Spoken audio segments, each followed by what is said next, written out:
ভালো প্রশ্ন হচ্ছে, একজনের ছেলে বোধহয় যাদবপুরে ফার্স্ট ইয়ারে পড়ে, তো তার মা খুব আতঙ্কিত। বলে দেখুন যাদবপুর সম্বন্ধে এত যাদবপুরের নকশালদের বামপন্থীদের এত উৎপাত শুনি, ওখান থেকে কি আমার ছেলের কেরিয়ার তৈরি হবে? দেখুন যাদবপুর সম্বন্ধে আমি এটুকু বলতে পারি যে মানে ভারতবর্ষে যদি আপনি ভাবেন যে যাদবপুর আইটি এদের একাডেমিক খুব বেশি আলাদা হবে, আলাদা নয়। একই টাইপের প্রফেসর, কেউ যাদবপুরে গেছে, কেউ আইটি খড়গপুরে গেছে, কেউ এনআইটি দুর্গাপুরে গেছে। প্রফেসরদের মধ্যে কোয়ালিটির ডিফারেন্স খুব বেশি না, সামান্য হয়তো হবে। যাদবপুরে প্রচুর ছেলে একসময় আইটিতে এমটেক করতে আসতো, আমি দেখতাম। তো ডেফিনেটলি যাদবপুর থেকে প্রচুর ভালো ভালো ছাত্র বেরিয়েছে, ভালো ভালো জায়গায় প্রতিষ্ঠিত হয় নট। কিন্তু একটা ব্যাপার আপনাকে বলি, লাস্ট 20 বছরে যেটা আমার চোখে পড়েছে, মেবি অ্যানেকডোটো, যাদবপুরের যে বামপন্থী কালচারটা আছে, যেটা অ্যান্টি ক্যাপিটালিস্ট ব্যবসা বিরোধী একটা কালচার আছে, সেটা যাদবপুরের ইঞ্জিনিয়ারিংয়ের সাথে খাপ খায় না। কেন? এটা আমি আগেও বলেছি। ইঞ্জিনিয়ারিং এসেনশিয়ালি একটা বিজনেস। একটা বিজনেসের জন্য আপনি কিছু স্কিল শিখছেন। সো বিজনেসের জন্য আপনি যে স্কিল শিখছেন সেটা কিন্তু খুব একটা ভালো, সেটাতে যদি আপনার মানে বিজনেসের প্রতি যদি ভালোবাসা না থাকে, আপনি কিন্তু কিছু করতে পারবেন, অর্থাৎ কেরিয়ারটা একটা সময় গিয়ে আপনাকে হান্ট করবে। কারণ কি, আলটিমেটলি ইঞ্জিনিয়ারিং মানে বিজনেস, রাইট? তো আর আপনার যদি মানে মাইন্ডসেটটাই হয় বিজনেস বিরোধী, আপনি না একুল খুঁজে পাবেন না ওকুল খুঁজে পাবেন।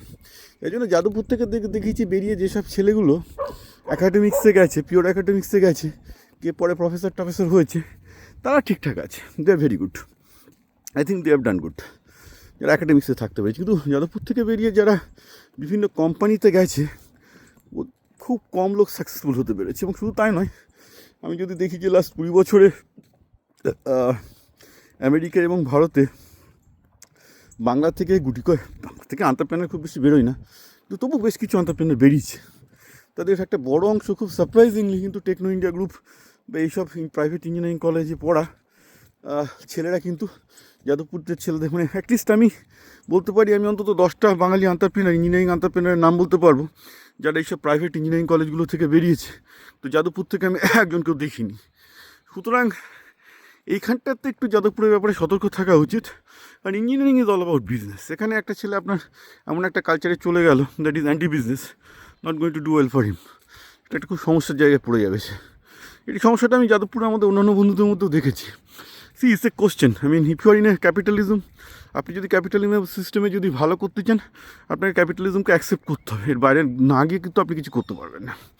তো ন্যাচারালি সেখানে একটা শুভঙ্করে ফাঁকি থেকে যাচ্ছে, যার জন্য আমি বলবো ইভেন প্রাইভেট ইঞ্জিনিয়ারিং কলেজগুলো স্টুডেন্টরাও যেখানে এন্টারপ্রেনারশিপে বেশ ভালো করছে, আমি লাস্ট 10 বছরে বা 20 বছরে দেখছি, যাদবপুর থেকে কোনো সেরকম এন্টারপ্রেনার আমার চোখে পড়েনি। আমি ভুল হতে পারি, আমি অন্তত চোখের সামনে দেখতে পাচ্ছি না।